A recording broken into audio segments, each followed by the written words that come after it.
100 Years of Auburn Football is presented by the Auburn Football Centennial Committee and these official sponsors of the Auburn Football Centennial. First Alabama Bank, your Alabama Coca-Cola bottler, Golden Flake Snack Foods, and Blue Cross and Blue Shield of Alabama.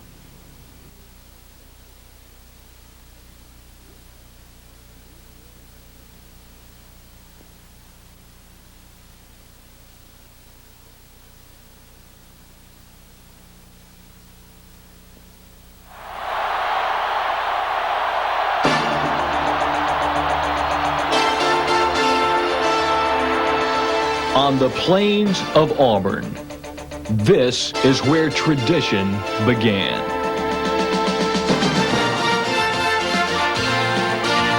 Since 1892, young men have dedicated themselves to football at Auburn.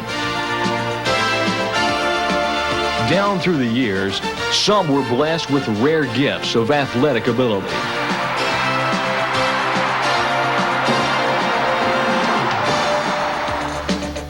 Many possessed even rarer qualities of courage and character.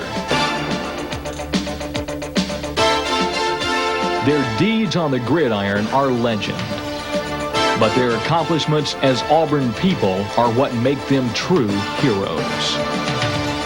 They have created a legacy that transcends the decades. This is their story. And the story of all Auburn men and women who share their hopes, dreams, and glory. Glory for Auburn.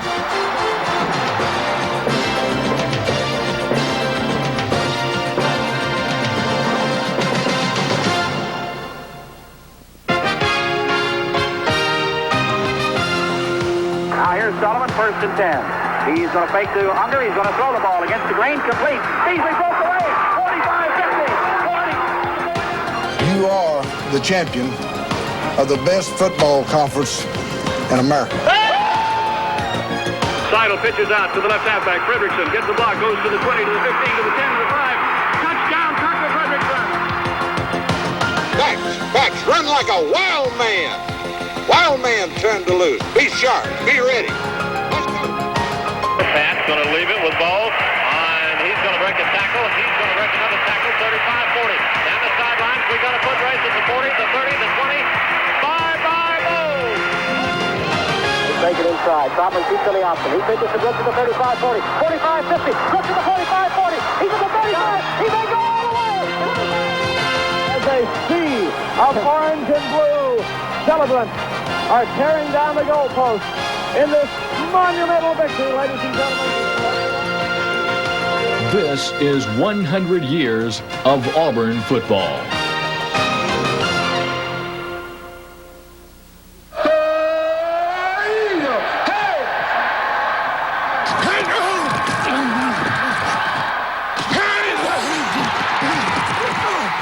When the commitment is deep enough and the faith is strong enough, impossible dreams can come true. They trail 7-3. Slack's got one setback and 4 wide receivers. Desperation play. Slack's going to throw in the end zone. Got to be wide open. Larson, he's got it. Touchdown, Auburn! Touchdown, Auburn! Touchdown, Auburn! The Tigers' improbable victory over Florida in 1989 was just one of many memorable moments in the 100-year history of Auburn football. Throughout the decades, Auburn has built a tradition of excellence that is virtually unmatched in college football. It is one of the select few schools in the country to have won more than 500 games in its history.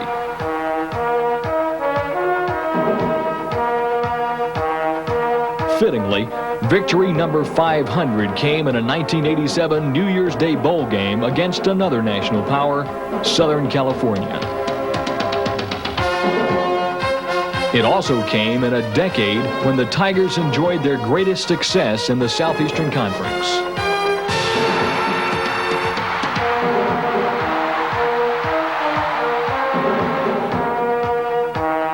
people became part of the Auburn experience than ever before. But Auburn tradition did not begin in the 1980s. It is a 19th century legacy that has been shared by all that have worn the orange and blue.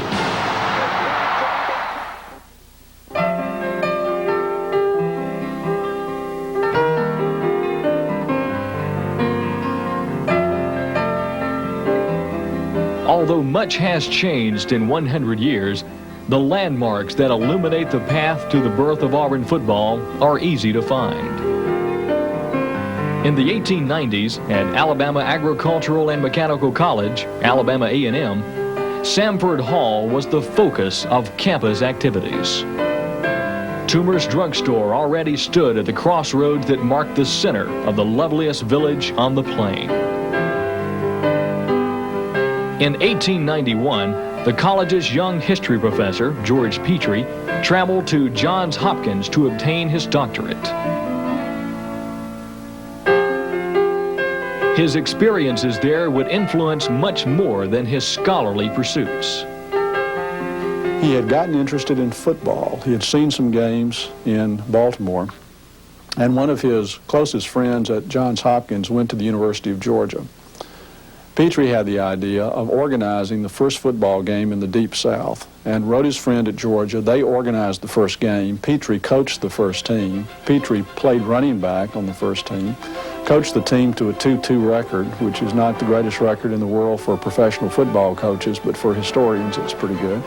So he is really a legendary figure in the history both of Auburn football and Auburn higher education. Petrie's Charges won that first game with Georgia 10-0, and thus began one of the greatest rivalries in all of sports. The following year, Auburn had the unique distinction of beating Alabama twice, once in February and again in November. A succession of coaches followed Dr. Petrie until the immortal John Heisman arrived in 1895. The inventor of the forward pass put the program on solid ground. The team routinely practiced in the open plain behind Samford Hall, what is now Ross Square. It was at that location in 1896 that the Tigers defeated Georgia Tech 45-0 in the first game ever played on the Auburn campus. The first great era in Auburn football began in 1905 with the appointment of Coach Mike Donahue. He made an immediate impact, going undefeated in his first season. Iron Mike was a spirited leader who loved Auburn and his players. His ability to outthink rather than out-hit opponents led to 3 Southern Association championships. At one point, his teams won 23 straight games, still the longest winning streak in school history. During the Donahue era, Auburn's football was played on Drake Field, which was laid out just east of Jordan-Hare Stadium in what is now the area of the Haley Center parking lot. It would remain home for the Tigers until 1939.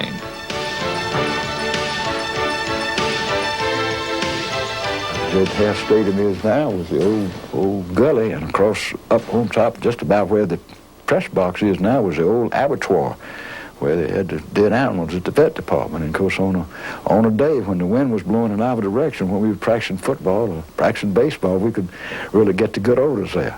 The facility was modest, to say the least. The only seats we had were temporary bleachers that we put up in 1st of September.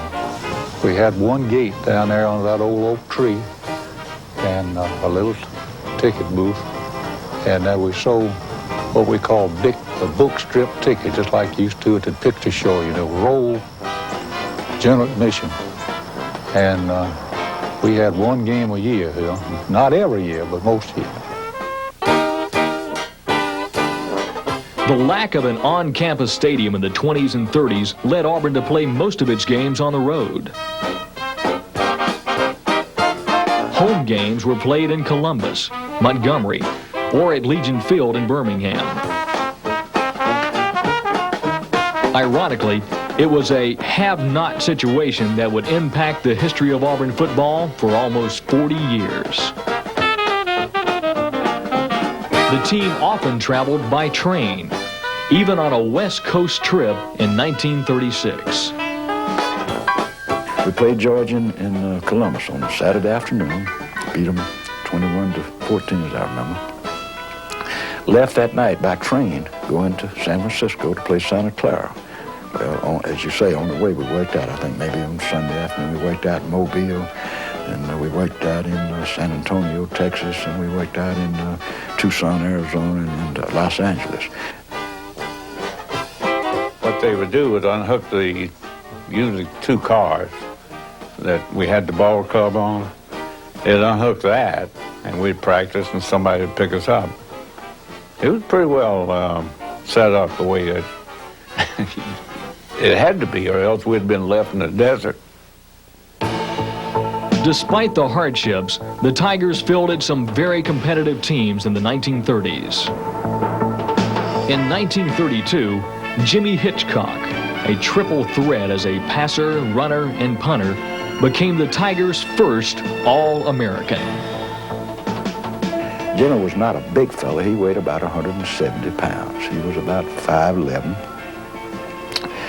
He didn't have what we term today as blinding speed, but he had a great change of pace. He could be running full speed. This is, I'm trusting my memory now, and in my mind I picture him. He'd be running full speed, and the tackler would be closing in on him, and it looked like he'd almost stop dead, and the tackler would go by, and he'd take off and go again.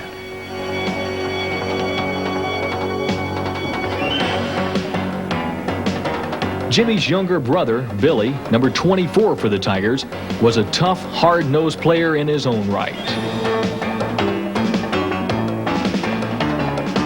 In 1936, he played a prominent role in leading Auburn to its first and perhaps most unique postseason bowl appearance.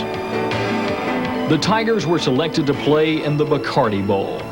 It took place in Havana, Cuba, as part of a national sports festival. It was almost canceled because of a revolution led by dictator General Batista.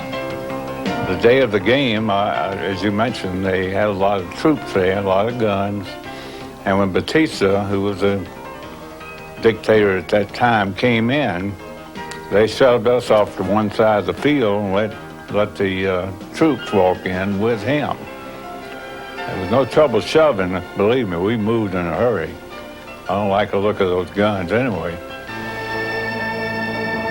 After the ceremonies, number 33, All-America Walter Gilbert, would lead the Tigers against a strong Villanova team. But this hard-fought contest ended in a 7-7 tie. The Tigers' coach was a former Notre Dame man named Jack Marr. Coach Marr was a real quiet, soft-spoken man, which don't get me wrong, he was tough. He was tough as he could be. He was not very big. He was about 5'4", 5", but he was wound up pretty tight. Had a very clipped conversation and never used any curse words on the field. Very seldom raised his voice, about as loud as he ever got on the voice. Says, "All right, boys, all right, let's go, let's go, let's go." But he was a fine man and really a great coach. Coach Marr continued the tradition of Auburn defense established by Mike Donahue. It was not uncommon for his teams to record 4 or 5 shutouts in a season.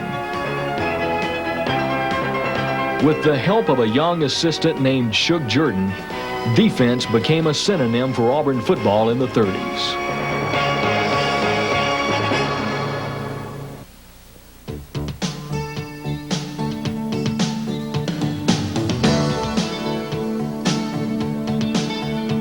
Auburn played Georgia at Memorial Stadium in Columbus for more than 40 years. The stadium has changed little since that first Georgia game was played there in 1916. Although it seats 18,000, Even in the 40s and 50s, the facilities left something to be desired. My high school had better dressing rooms than they had it over in Columbus. It was just a real small room and had one bench. You dressed and went outside and let somebody else sit down so they could dress. It was that small. The whole squad couldn't get in there at one time. The Auburn, Georgia weekend was always a grand event in the city of Columbus. But for Auburn, there was never a more exciting game than the one in November of 1942. The Bulldogs, led by Heisman Trophy quarterback Frank Sinkwich, were heavy favorites. They were headed for the Rose Bowl and might have won a national championship had it not been for Auburn. Coach Marr, in his final season as head coach, prepared a masterful game plan, which the Tigers executed flawlessly.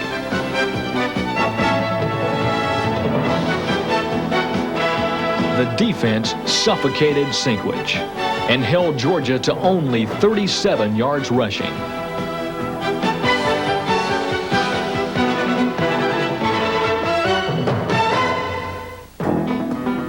Auburn's offense attacked with the explosive running of All-American Monk Gafford.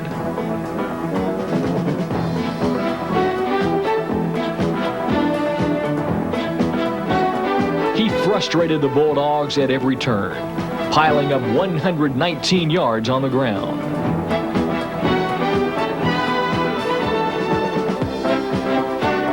Before his career concluded, he became Auburn's first 1,000-yard rusher, setting the standard for future legends like James, Lorino, Brooks, Cribbs, and Jackson.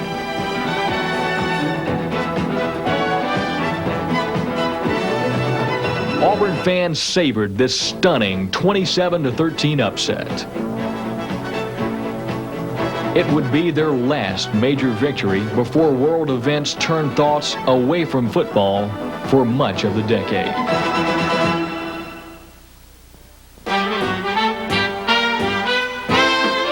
After World War II, the Tigers struggled to get back on their feet. Auburn fans cheered for first downs instead of touchdowns as they searched for a hero for whom to cheer. That long-sought hero came in the person of Travis Tidwell, a cocky, charismatic quarterback who could, as they say, do it all. He was an immediate hit with the fans and the media. There's a guy named Art Sidney with the old Birmingham Post, nicknamed me the Paw during that freshman year. P-A-W, Tigers Paw. And that didn't stick, though. My nickname that stuck with me was Traveling Travis. It takes only one look at Tidwell in action to see why that nickname stuck. Only one freshman gained more yards rushing than Travis, and that was Bo Jackson. I was willing to put out the extra that it took to excel. Most guys, even in high school, when the practice was over and they would go in, I would stay out there for another 10 or 15 minutes and run sprints and do the little extra things that the ordinary guy wouldn't do. In 1949, Tidwell and the Tigers gave Auburn one of its greatest triumphs. The Auburn-Alabama rivalry had resumed the year before. Alabama won that game handily, and no one gave Auburn a chance. There was a crowd of Alabama supporters outside in the parking area, outside when we were getting on the bus. And they had a few, and they were obviously under the influence somewhat, and they had handfuls of bills, dollar bills, shaking them like that we're going to whip y'all, you know, and we giving so many points, you know, and all that. And of course, all of us saw that, obviously, and heard it, and that had a lot to do to get us ready for that football game if we wasn't already ready. And it was a best pep talk that wasn't a pep talk. The coaches couldn't have done that to get us as fired up as that did. The Tigers seized an early 7-0 lead on a Johnny Wallace interception return for a touchdown. But this game would feature the kind of fourth quarter pressure that has characterized these tests of will ever since.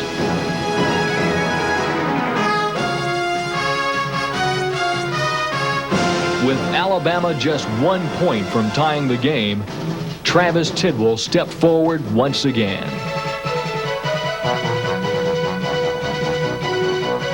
And I was on the bench, and I ran up to Coach Brown. I said, "Coach, I got to get in there and rush the kicker." And he said, "Well, okay, Travis, go ahead." So I went in, lined up at one end, and to this day I say that I caught Salem's eye and put the hoodoo on him and made him hurry that kick, and he missed it. The 14-13 victory revived the spirits of Auburn people. Coach Earl Brown was a hero after the victory over Alabama, but he would never win another game.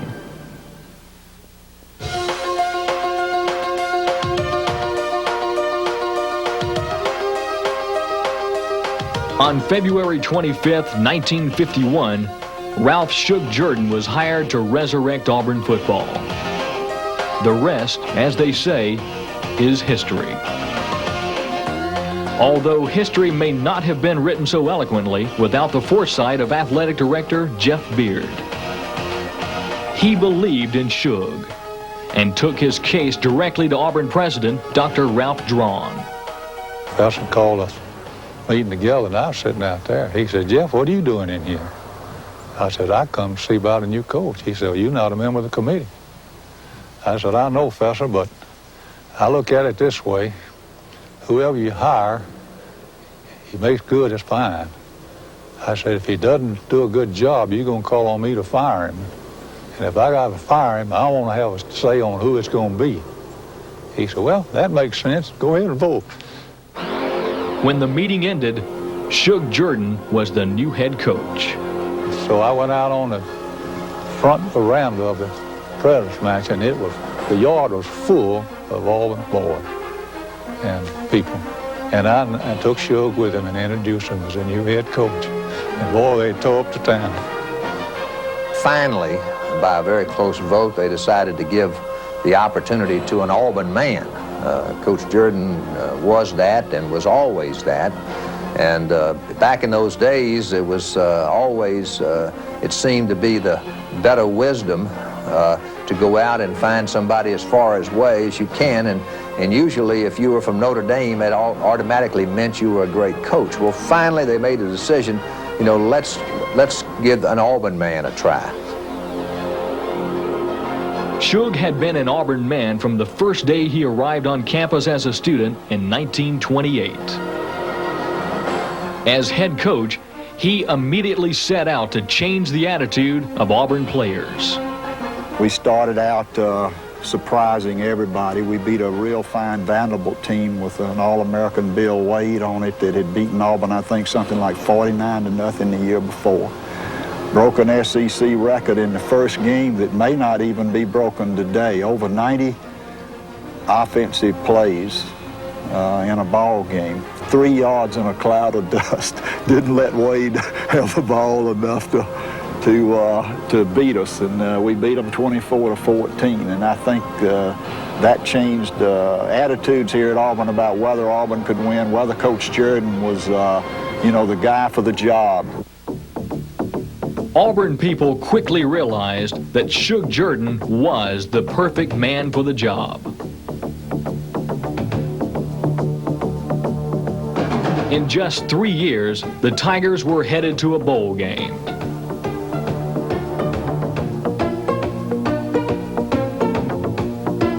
It was 1953, the year of the famous X and Y teams. That season, Coach Jordan alternated two completely different offensive backfields, led by two very different quarterbacks. Freewheeling Bobby Freeman guided one unit.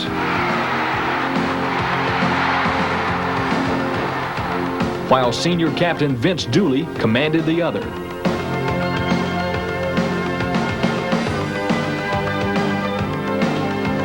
Dooley provided inspired leadership throughout the season. He was gaining valuable insight into the game from the master teacher, Coach Jordan. The last game being the Gator Bowl, I guess maybe I played my best, because when I got off the bus afterwards, Coach Jordan said, well, you saved your best for last. And that was something that was very special to me. And it also made me realize that as a coach, you must always be accountable for what you say, because your players are listening. And what you say, either positive or negative, will have a lifetime impact. And I remember some things that what he said there had this lifetime impact on me.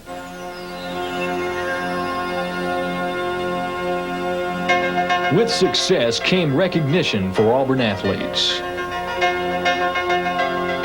Tackle Frank D'Agostino,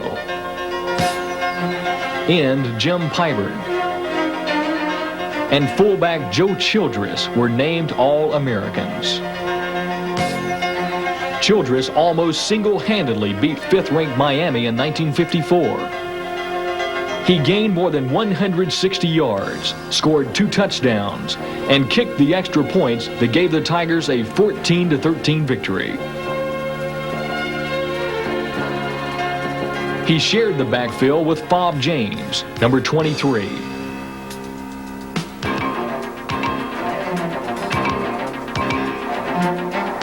formation handed off to Fob James, the left halfback. James breaks to the outside, straight on one tackle. Past the 40-yard line, comes back up the sidelines. Look at that boy chew up the yardage.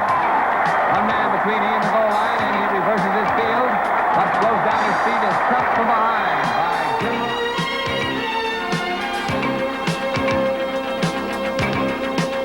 James, who would later be elected governor of Alabama, was Auburn's all-time career rushing leader well into the 1970s.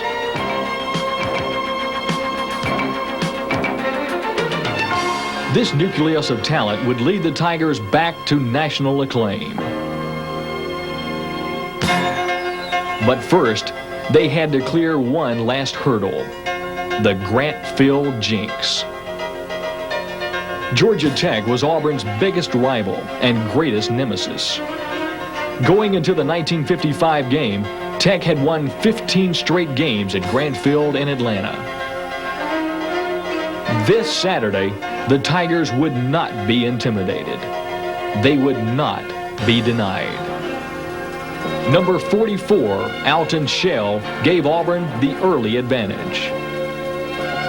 But when Tech came back to take the lead in the fourth quarter, the experts said the jinx lives on. I was sitting up with Hal Herring on the telephone on top of the Tech press box, and there were some other guys over here from scouting from some other school, and some press that had extra press that was up there too. And we could hear every one of them say, same old thing, Auburn's going to do it again. They just said Grant Field jinx. Everybody believed it but the Auburn team and the Auburn coaches. And we took that ball and crammed it down their throat on a long drive, scored the touchdown, and in the fourth quarter, Georgia Tech never got past the 50-yard line. The breaking of the jinx signaled a significant shift of power in the Southeastern Conference. Auburn was becoming a major force, a fact that would soon be recognized throughout all of college football.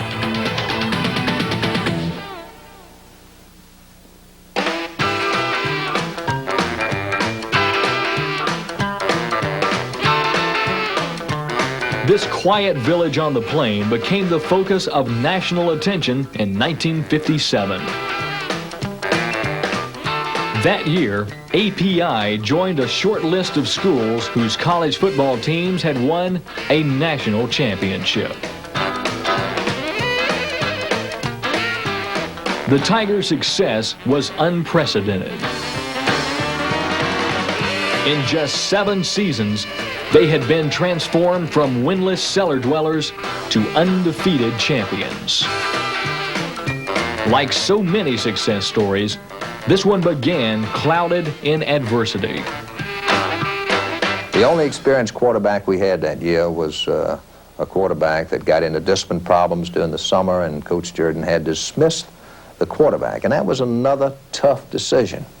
When you dismiss for discipline reasons the only quarterback with any experience, I mean, that takes some real tough, high-valued disciplinary action, which he did. The team stood behind Coach Jordan's tough decision and rallied around a new quarterback, a converted halfback named Lloyd Nix from Little Kansas, Alabama. Going into the season, we'd had Tennessee in 3 weeks, and a quarterback had never had taken a snap before, and really we just didn't know what to expect out of him. But he came through. He couldn't run, he couldn't pass, but he won, and he didn't make any mistakes. And he was probably responsible for us being national champion. With Nix at quarterback, the Tigers played it close to the vest on offense. Scoring would not be their forte. The strategy was simple. Control the ball, don't make mistakes, and let the defense take care of the rest. All we wanted was to get either 3 points or 6 points, and we had enough confidence in each other in the defense to, we thought we had the game won. Their confidence was justified. This was the finest defense in Auburn history. In 10 games, the unit allowed only 28 points. All-America and Jimmy Red Phillips and 2 sophomores named Jackie Burkett and Zeke Smith were its cornerstones. Week in and week out, it refused to be beaten. Against Kentucky, Georgia, and Georgia Tech, its fourth quarter heroics preserved shutout victories.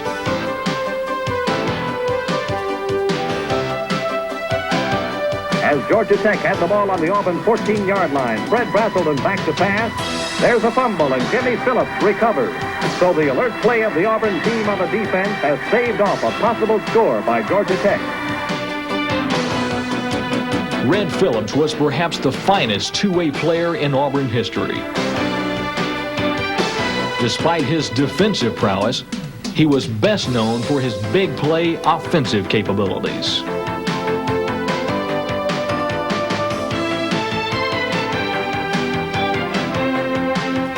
He led the SEC in receiving in 1957, averaging more than 23 yards per catch. The unsung hero of this championship team was Billy Atkins. His 2 touchdowns pulled out a come-from-behind victory over Mississippi State, the only game where Auburn trailed all season long.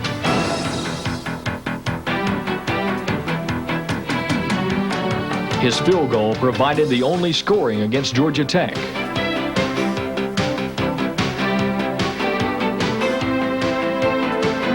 No matter what it took, the Tigers kept winning.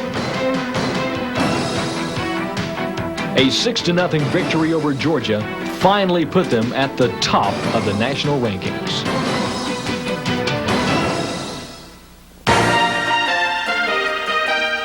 Undefeated and untied, Auburn faced Alabama in the final game of the year. With pride and the national title on the line, They played like the champions they were and coasted to a 40-0 victory. All they could do now was wait for the results of the final voting the following Monday to make their accomplishment official.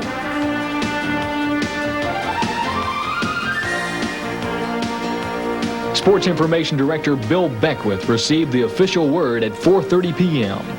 and the celebration began.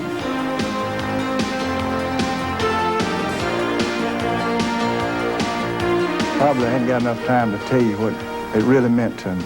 It meant everything to me. I was just glad I had the opportunity to take a part in it and be on that team and play with some fine athletes like we had and play for a fine coach like we had.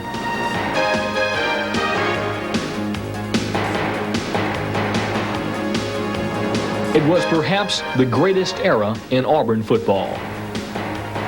From 1956 through 1958, API would go 24 straight games without a defeat. Still the best in school history. The 1957 defense set records that have never been equaled. It produced Auburn's first Outland Trophy winner, Zeke Smith, in 1958. And an offensive and defensive All-American and #1 draft pick in both the NFL and AFL, Ken Rice. These young men were champions then, as they are today, and will be forever.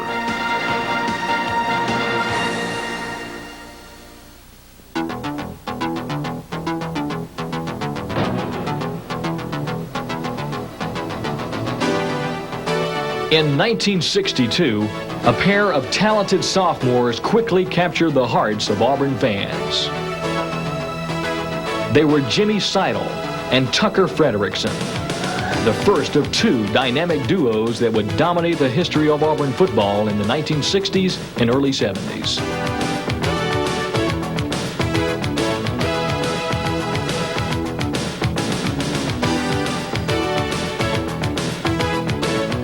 Seidel was a highly recruited quarterback out of Birmingham who always wanted to play for the Tigers. He became the first quarterback in college football history to lead the nation in rushing when he gained over 1,000 yards in 1963.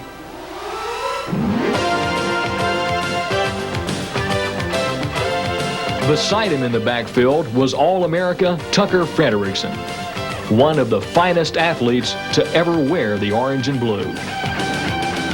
Great football player all around. Probably the most devastating safety man that has been in the Southeastern Conference ever. Great runner, but we didn't have the strength in our line, quite frankly, when he was a junior and a senior that would have helped him a lot more as a ball carrier from the line of scrimmage. But he was a breakaway runner, a great pass receiver, just a great all-around athlete.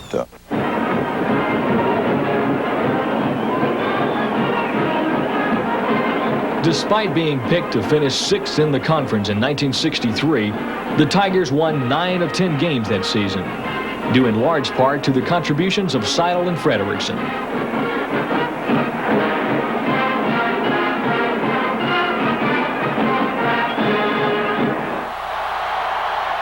Their best effort came in a classic confrontation against Georgia Tech in Atlanta. Split. Seidel pitches out to the left halfback. Frederickson gets the block, goes to the 20, to the 15, to the 10, to the 5. Touchdown, Tucker Frederickson.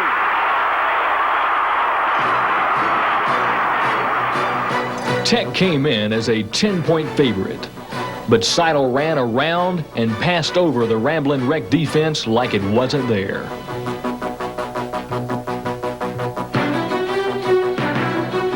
Both Seidel and Frederickson gave true All-America performances.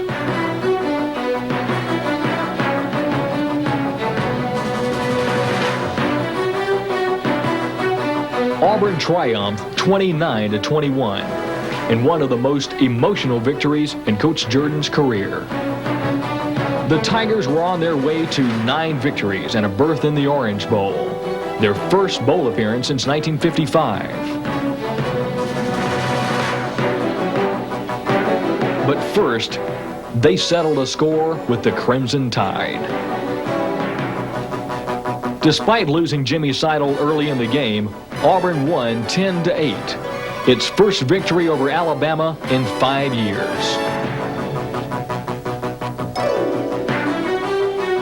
In the last year of that decade, another dynamic duo would once again bring the Tigers back to the heights of that unforgettable year of 1963. Small's in the slot, and here's Sullivan faking to Henley. Sullivan's going to go very long for Beasley. He's there. Touchdown, Auburn! Pat Sullivan and Terry Beasley. A true all-American success story. In 1968, the Tigers clawed their way to a 7-4 record. It earned them a bowl bid and secured All-America honors for number 70 defensive tackle David Campbell.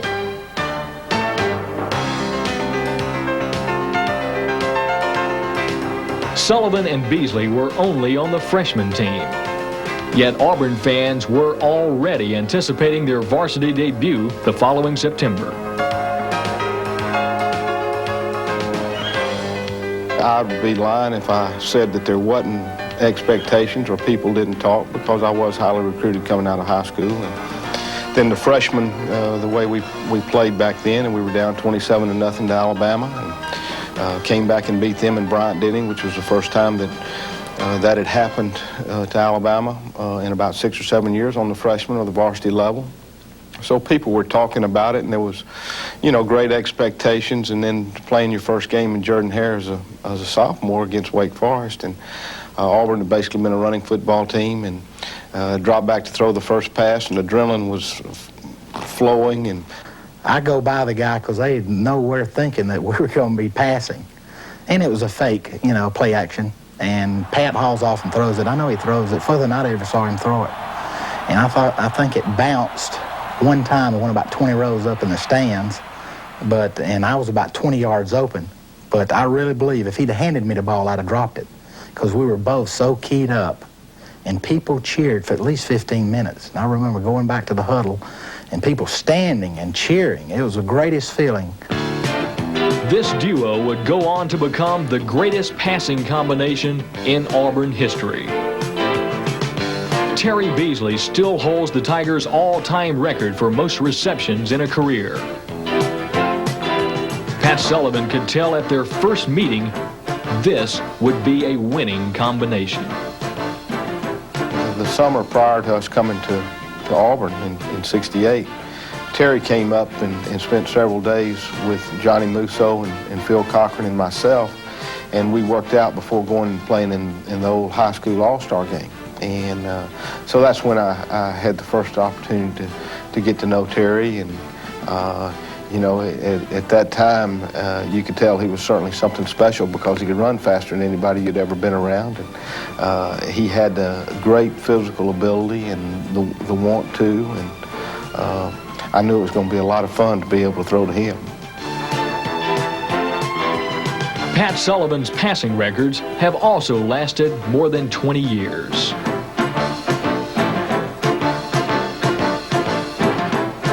He obviously had great ability, but the reason for his success was more in his head than in his arm. I saw immediately that he didn't mind taking charge as a sophomore. You know, he showed and demonstrated a great maturity at that age, because in those days you couldn't play until you were a sophomore. So it wasn't too often too many sophomores kind of got into the thick of things and made things happen. Pat's a very giving person and a team-oriented person, and probably one of the strongest human beings I've ever seen react under pressure. Seemed like the more the pressure, the better he gets. Sullivan and Beasley made a major impact on Auburn's success in 1969. But that year's Alabama game belonged exclusively to the seniors. Coach Jordan was a little superstitious at times, and he was real slow to change. And I went in to ask him if, in fact, our senior group could come out on the field, just like Alabama did, to represent Auburn as captains for the Auburn-Alabama game. And he didn't respond immediately. He said, "Let me think about it. I'll get back with you," because he wanted to, you know, as I said, he was kind of superstitious and slow to make changes like that. But he consented to doing it, and I think that really was a statement for, you know, our senior class and for Auburn as well, that we were, you know, a team. We were unified. We had good senior leadership, and we wanted to demonstrate it in a lot of different ways, and the greatest way was that we ended up 49-26 against the Tide. Mike Colin and his teammates gave Auburn fans a day to remember. They vented 5 years of frustration that day. This would not be a nail-biter. But in the fourth quarter, Tiger fans witnessed the most famous ad-lib in Auburn football history. We had the ball on our own 14-yard line, and it was like 4th and 6, and I go in to punt, and I'm standing on the goal line. Of course, I don't say anything in the huddle to anybody. All I do is catch the ball, and I look up, and not a soul from Alabama comes across the line of scrimmage. And I paused for a second, and all of a sudden my mind just goes haywire, and I stuck it under my arm and took off down the sidelines with it. On the 1-yard line, we've just done a little figuring ourselves, remembering a Tennessee game was 41. Hey, Frederick's going to run the ball. Frederick's going to run it. He's over the 20, 25, 30, 35, 40, midfield. He might go all the way. He's got one man to beat at the Alabama 30. He does. He's going to run for a touchdown. Connie Frederick has just run for a touchdown on a fake punt. And the fans are all over. Everybody was just screaming, and I was tired. Man, I was give out. I didn't know if I had enough energy to get out of the end zone. And I guess adrenaline got me back to the sidelines, and everybody was cheering and screaming and beating on my helmet and patting me on the back, and the coaches came over and were shaking my hand, except Coach Jordan. And until the day he died, he never said a word to me about that play.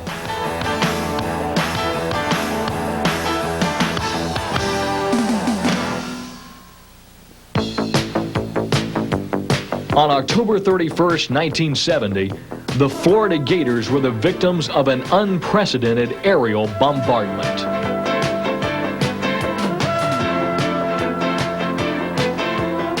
Sullivan and Beasley had scored a direct hit. It was the finest combined performance of their careers. When it was over, the Tigers had pulled off a 63-14 victory.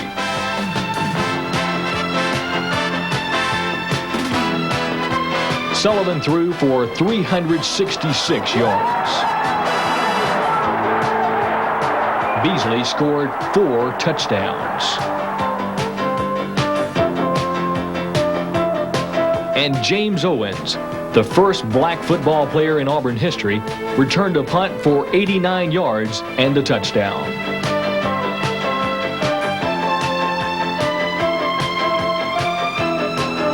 The 63 points are still the most ever scored by Auburn on an SEC opponent.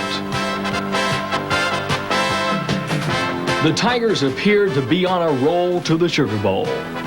But when they stumbled against Georgia, Coach Jordan responded with a unique way to prepare for Alabama. Came over to Sewell Hall on Monday expecting Coach Freeman to tell us that you're off, and he's out there on the board, and he draws up the full house wishbone, and he draws up the dive and the option. Being a little smart aleck, I guess, I said, yeah. I said, I guess that's what we're going to run against Alabama. He said, no. He said, the man wants to know who wants to go play Alabama. So, long story short, we went out on our 40-yard AstroTurf on Monday in full pads, and we scrimmaged on Monday, and We scrimmaged on Tuesday and Wednesday and Thursday and Friday and Saturday, and that's all it was. And Coach Jordan, had a way of getting his players motivated, and we lost some key people to injury, and we're moving different people around. But I think our football team grew through that experience. The Tigers faced a fired-up Alabama team in Birmingham. After falling behind 17-0 in the first quarter, they found the courage and determination they had developed in those grueling practices.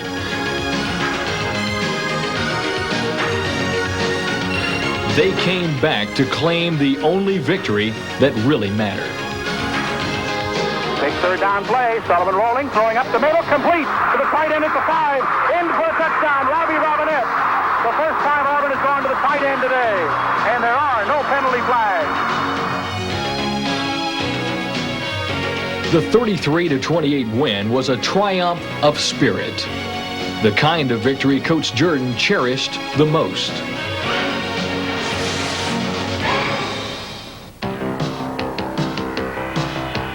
In 1971, Pat Sullivan would claim the ultimate honor for a college football player, the Heisman Trophy.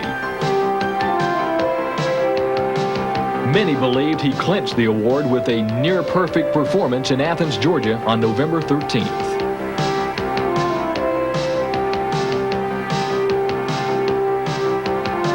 It all started on our way to Athens on Friday afternoon. We were in the buses. About 20 miles outside of town, all the students started surrounding our buses in their car and hollering and screaming and carrying on, and they were having a big time. And you could just feel a hush come over our football team. I imagine it'd be like going to war when you're fixing to hit the beachhead. But there was that quiet confidence that we had. On third down, here is Sullivan rolling to throw. The rush is after him. He threw it while he was hit. He has the man. Touchdown! 6 balls to the corner of the end zone. Although the Bulldogs stayed stubbornly close, in the end, Sullivan and Beasley would do their magic one final time. Now here's Sullivan, 1st and 10. He's going to fake to Unger. He's going to throw the ball against the grain, complete. Beasley broke away. 45, 50, 20. He's going down the sideline. They're not going to catch Terry Beasley. It's an Auburn touchdown. Terry Beasley has just gone for a touchdown.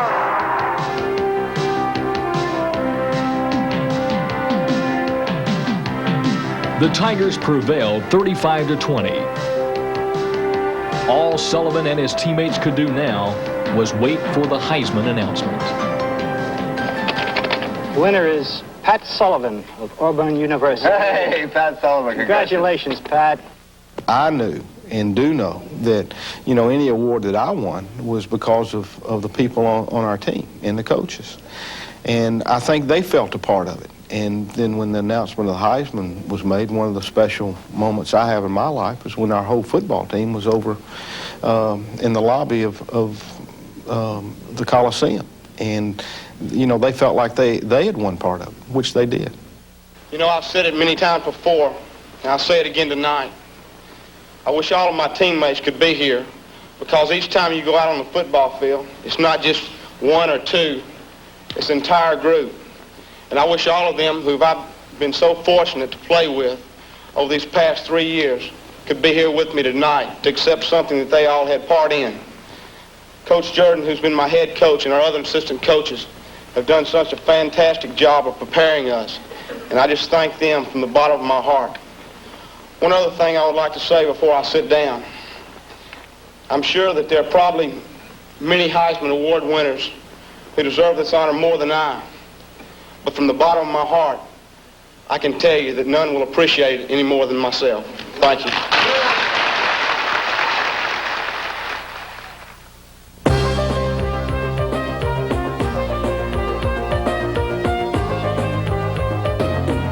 In 1972, the cupboard appeared to be bare.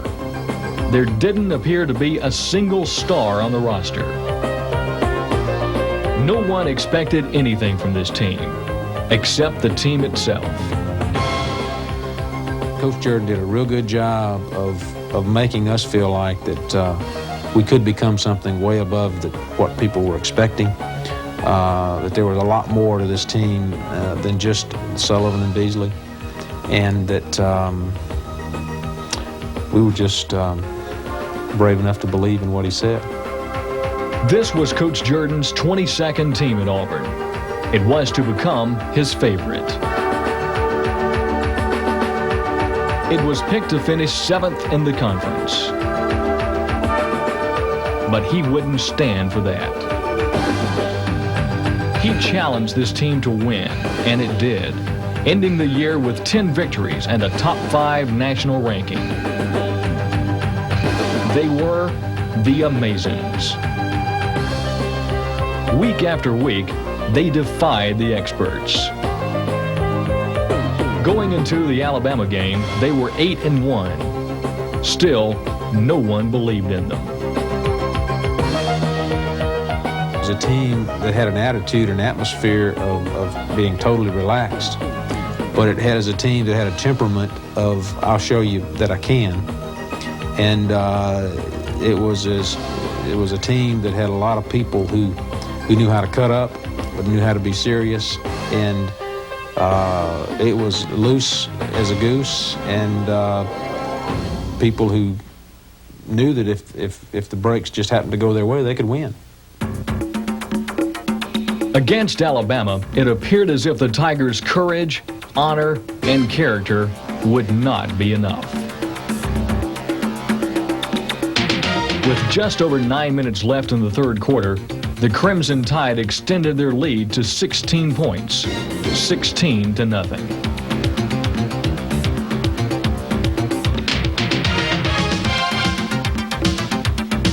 The Tigers finally got on the board with a Gardner jet field goal midway in the fourth quarter, but it appeared to be too little, too late.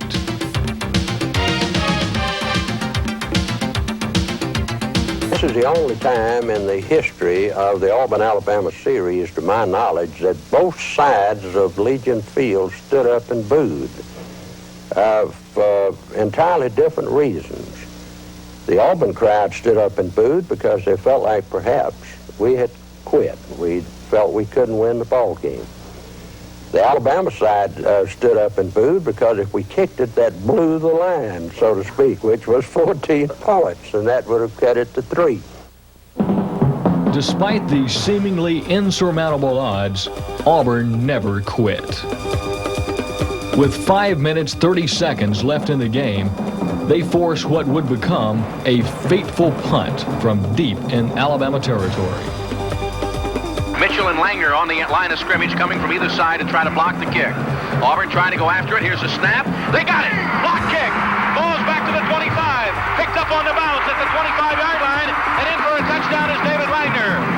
They had closed to within a touchdown, but it was too much to expect another miracle. Or was it?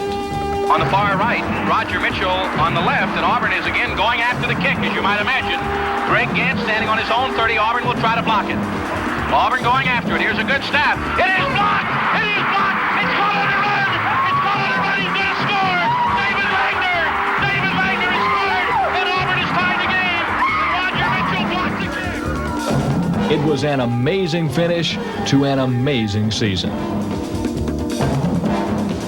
17-16 Auburn. Who would have ever believed it? In the locker room jubilation after the game, Coach Jordan rated this team as his favorite.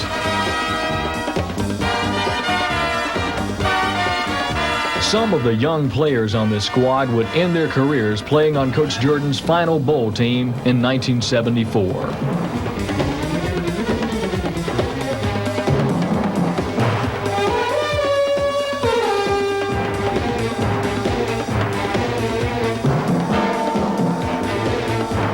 One was number 42, Mike Fuller, an unimposing defensive back who made himself into an All-American and became the Tigers' finest punt return man of all time.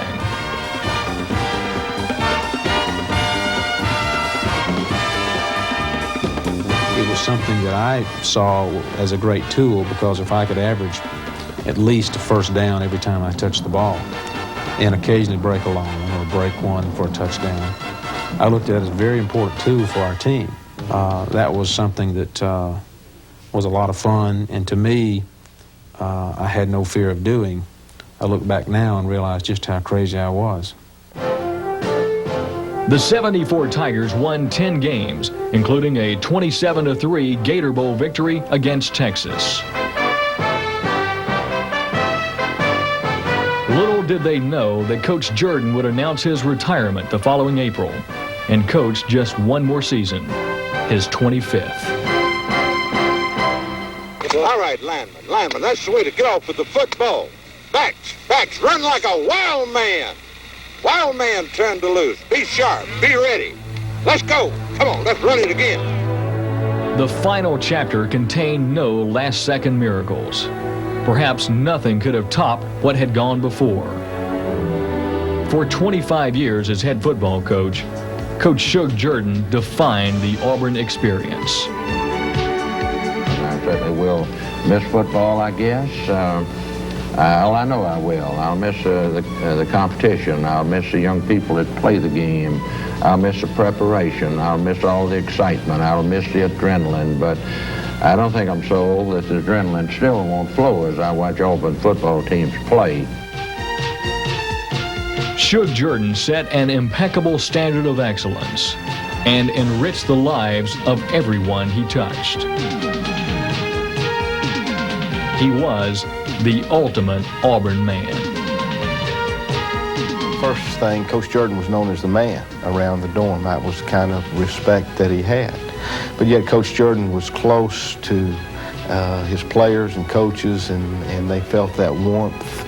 He was always just as genuine. If you met him after a loss or if you met him after a big win, he was the same Coach Jordan. He was a man of great compassion and a very gentle man, and yet when he had to be tough, he could do it without being overbearing. Coach Jordan said two things to me when I signed the scholarship. You're here, number one, to get an education, and number two, to play football, and in that order. In his office, he said to me, my office is always open to all of you. And that was enough for me.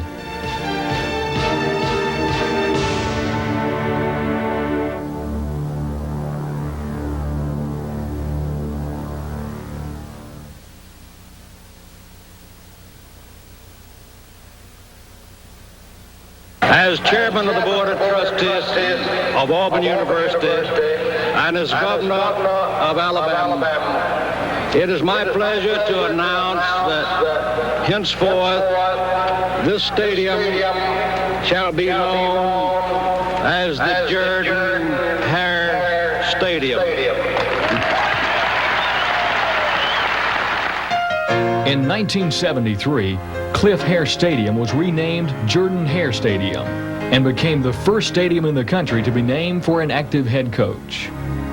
It was a fitting tribute to the man whose success led to the addition of more than 40,000 seats during his tenure as head coach.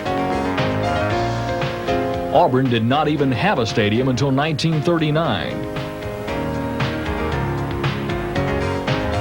It opened November 30th with a game against Florida. Dick McGowan passed for the only touchdown in a 7-7 tie. Since it seated only 7,500 fans, most games continued to be played on the road.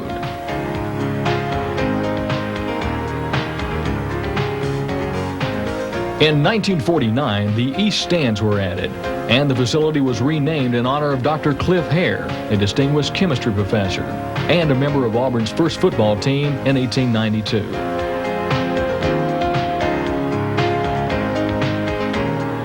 It was during Coach Jordan's tenure and that of athletic director Jeff Beard that the stadium became a first-rate facility. By 1970, it had been transformed into a totally enclosed bowl, seating 61,000. As it grew, Auburn opponents, one by one, reluctantly agreed to play the Tigers on their home turf. In 1960, Georgia played at Cliff Hair Stadium for the first time. The Bulldog defense featured a feisty guard named Pat Dye. But Auburn All-America Ed Dias booted 3 field goals to beat the Bulldogs 9-6. In 1974, Tennessee finally traveled to Auburn. Coach Jordan urged the team to protect Jordan-Hare as if it were their home. They did, and trounced the Volunteers 21-0. The 70s and 80s saw the stadium's capacity swell to more than 85,000. But it would be 1989 before the last of Auburn's traditional foes came to the Plains.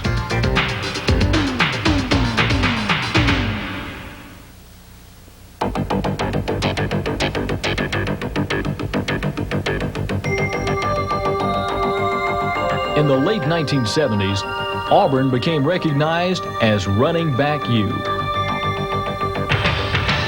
Coach Doug Barfield had developed an offense that showcased the immense talents of 3 of the greatest running backs in Auburn history. James Brooks, Joe Cribbs, and William Andrews.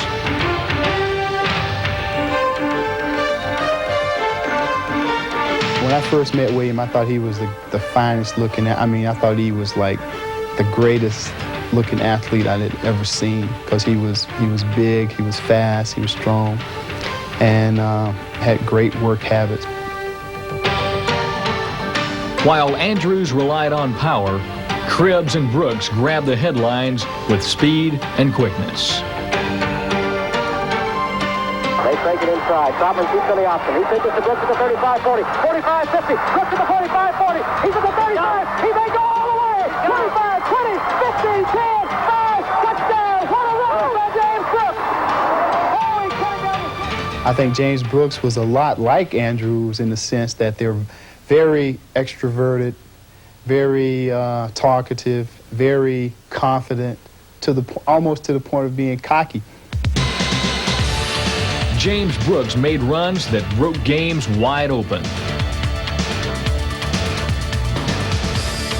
He had the ability to break an 80-yarder anytime he touched the ball.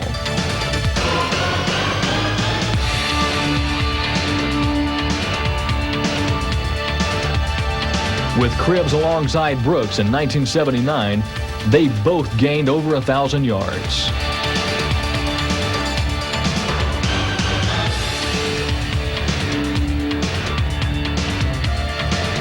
Of the 3, Cribbs was perhaps the most versatile. Joe Cribbs is kind of between, I would, if you characterize them on a scale, you've got William as a power back, James Brooks as more of a, not really a scat back because he's got power too, but James as a consummate tailback, if you will. And then Joe Cribbs is a little bit of both, because he could play fullback if he had to, because he was big enough. Joe was about 195 pounds, but very strong, and had tremendous speed. A lot of people don't realize it, but when we had our winter workouts and things like that, Joe was really a step faster than James Brooks.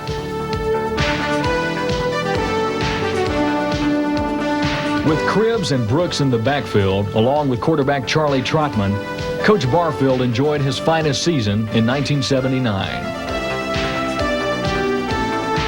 As a person, Coach Barfield was the kind of guy that you wanted to play for because you respected him. You know, he was just a sensational person, a terrific person. You know, he cared about his players. He was concerned about you as an individual. He wanted you to do well, you know, not only at Auburn, but later on. He had a lot of the intangibles that you look for as far as, you know, what you would want in a head coach. In 5 seasons, Coach Barfield won 29 games. Winning was tough enough. Filling the shoes of a legend was impossible.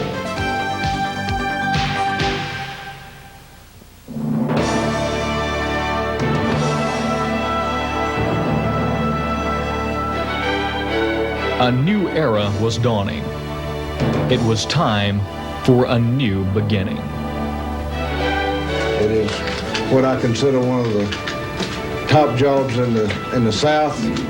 It is a school that has tremendous football tradition, and it is a school that I remember playing against and watching my older brothers play against back in the 50s, and having coached against the University of Auburn at times when they were certainly a feared football power in the South. For Pat Dye, the road to Auburn led through Athens and Tuscaloosa. He knew what qualities Auburn people valued the most. In his playing days at Georgia, Auburn had made a lasting impression on this young guard. I know a lot about playing Auburn, and it was the biggest game of the year for us, in addition to Georgia Tech. And they were always big and strong and fast, and had good players and played hard, and very aggressive, very physical. It was just the kind of football team he would mold at Auburn in the 1980s. There's going to be a lot of days when you lay your guts on the line and you come away empty-handed. There ain't a damn thing you can do about it but go back and lay them on the line again, and again, and again. We all learned how to work, and we learned something about being accountable and being responsible, and I guess that was the start of learning how to win. That first year, they took their lumps. But in 1982, the Tigers began to growl again. A talented freshman named Bo Jackson joined halfback Lionel James in the offensive backfield, making the Auburn wishbone a real weapon. Tennessee fell to the Tigers, as did Kentucky and Georgia Tech. November 27th at Legion Field, Auburn would find out just how far this team and this program had come. Alabama had won for 9 years in a row. They were attempting to deliver an early knockout punch, but the Tigers were undaunted.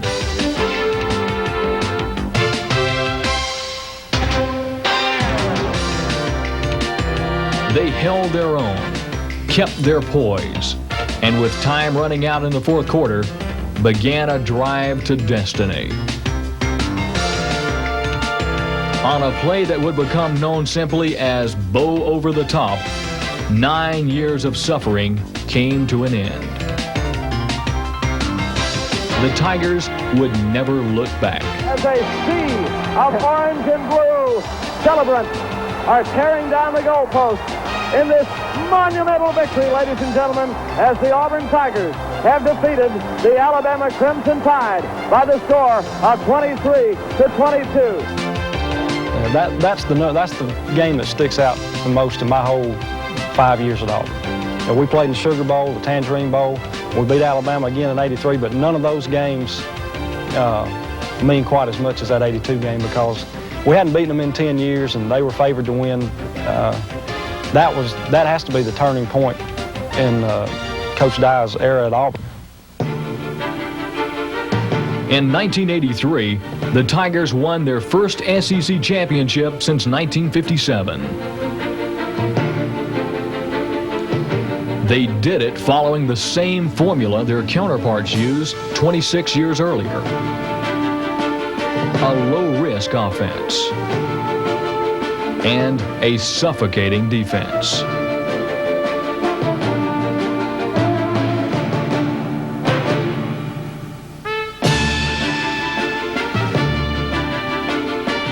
They faced the toughest schedule in the nation that season, yet they lost only once. The lessons and courage they learned in '81 and '82 had paid rich dividends.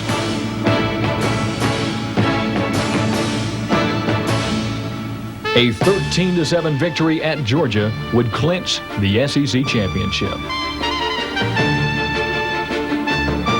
I think of that moment at Sanford Stadium, a cold autumn afternoon, knowing that we had at least won a share of the SEC championship, And as I looked out across the room, I saw the likes of Donnie Humphrey and Dow Lottman and Doug Smith, and guys who I'd been in the trenches with, so to speak, and guys who I'd been through the lowest moments with, and now we were able to share some of the bright moments together.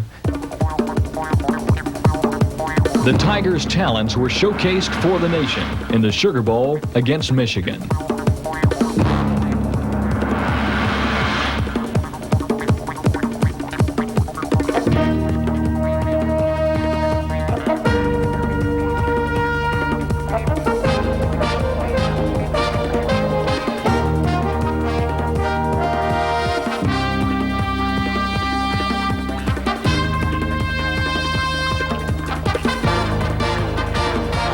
Their heart-stopping victory brought them as close to winning a national championship as you can get without actually winning it.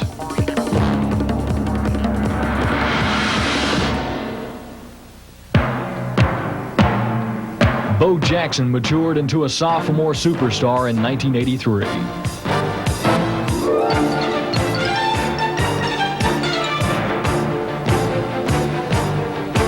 He was an impact player. A franchise back. He saved his finest performance for the Crimson Tide. 256 yards on 20 carries. Still the most yards ever gained by an Auburn back against an SEC opponent.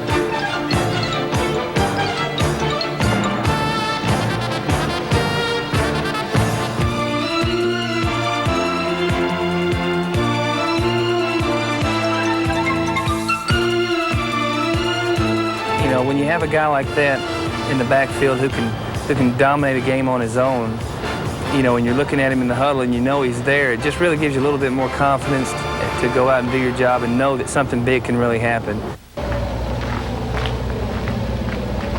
Bo could do it all. He was a two-sport athlete who met life the only way he knew how, head on.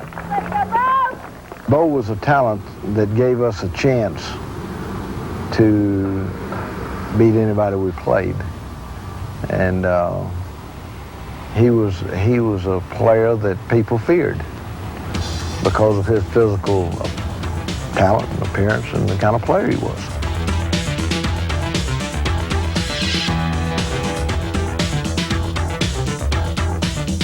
From Bo Jackson's first game at Auburn, the experts were already talking Heisman.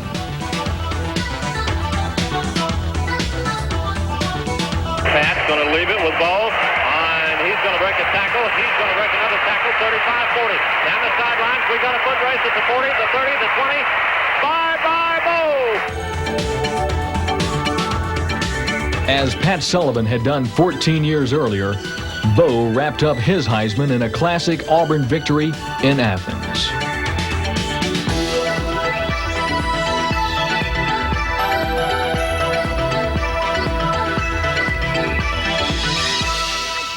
In the closest vote in the history of this trophy, the winner is, from Auburn University, Bo Jackson.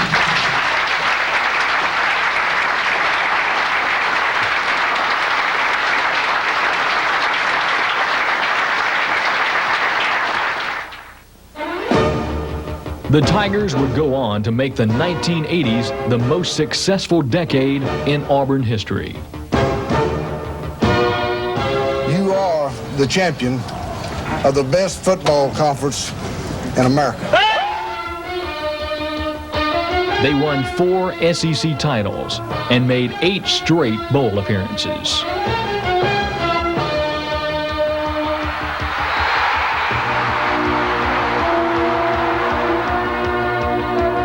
And the class that graduated in 1990 could proudly say it had never lost to Alabama.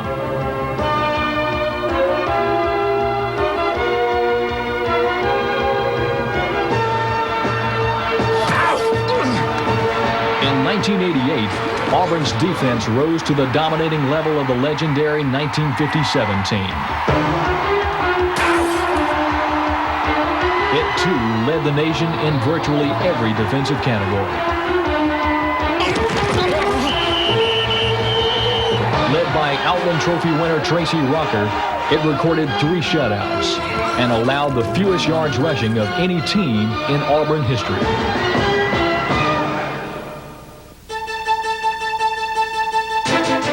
It was also in this decade that the Auburn-Alabama game became the most famous rivalry in all of college football.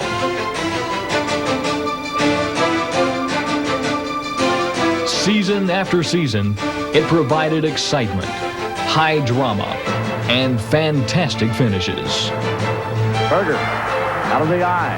Going to pitch to Jesse, and he's going to give it to Tillman on the end around. The 10, the 5, Tillman. He's in! Touchdown, Auburn! Touchdown, Auburn! Mario Tillman on the end around reverse. 32 seconds left. Auburn has gone ahead 20-17.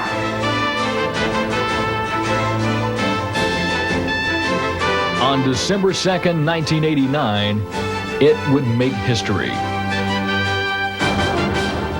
Alabama would play at Auburn for the first time ever. The day has become a vision frozen in time. A swirling sea of orange and blue. Auburn people as far as the eye could see.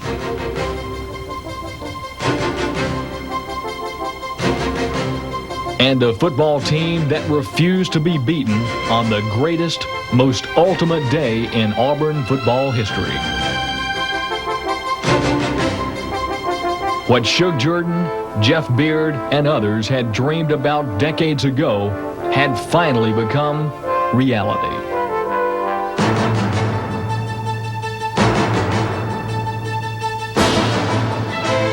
One running back is Lexon Williams behind Reggie Flack. He'll toss sweep. Williams to the short side. He's at the 10. He's at the 5. He's in! Touchdown, Auburn! When it was over, the score was Auburn 30, Alabama 20. A day that will live in infamy for the previously undefeated Crimson Tide. A day of ultimate glory for the Auburn Tigers. Finally, they had all come to Auburn. The cycle was complete. First of all, I want to make a presentation. I want to present Coach Dye with the game ball.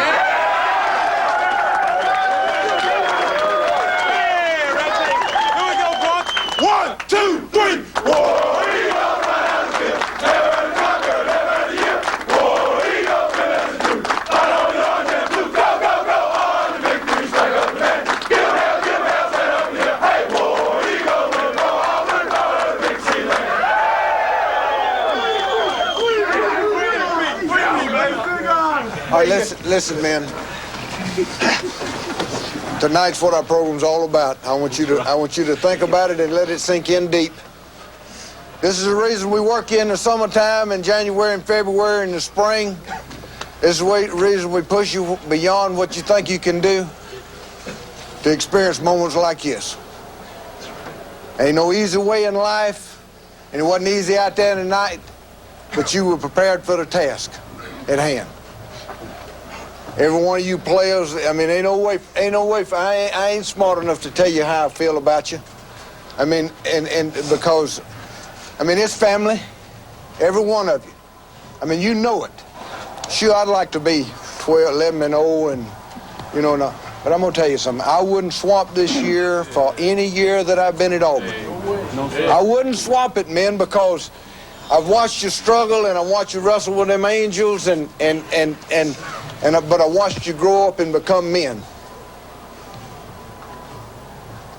I watched you become men.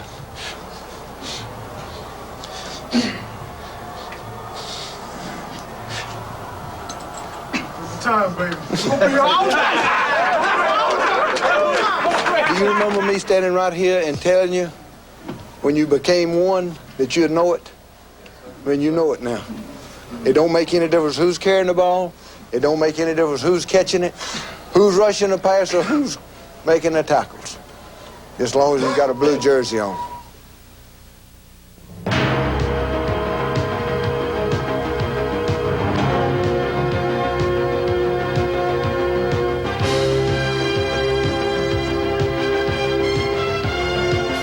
100 years, the young men who have worn the blue jersey have shared the same goals and ideals. The qualities of heart have remained the same. Well, 25 years ago when I was being recruited, you always talked about it being friendly. And when you come to Auburn, you're accepted as an Auburn person, whether you come from a family that's got $2 or whether you come from a family that's got $20 million. And everybody's accepted as the same.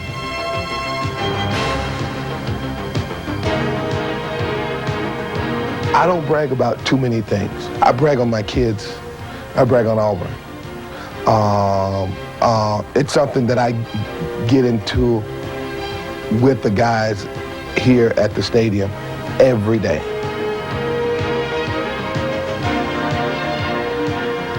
On game days, on Saturdays, I think one of the most special things I would ever do was put on the Auburn blue jersey, the home jersey,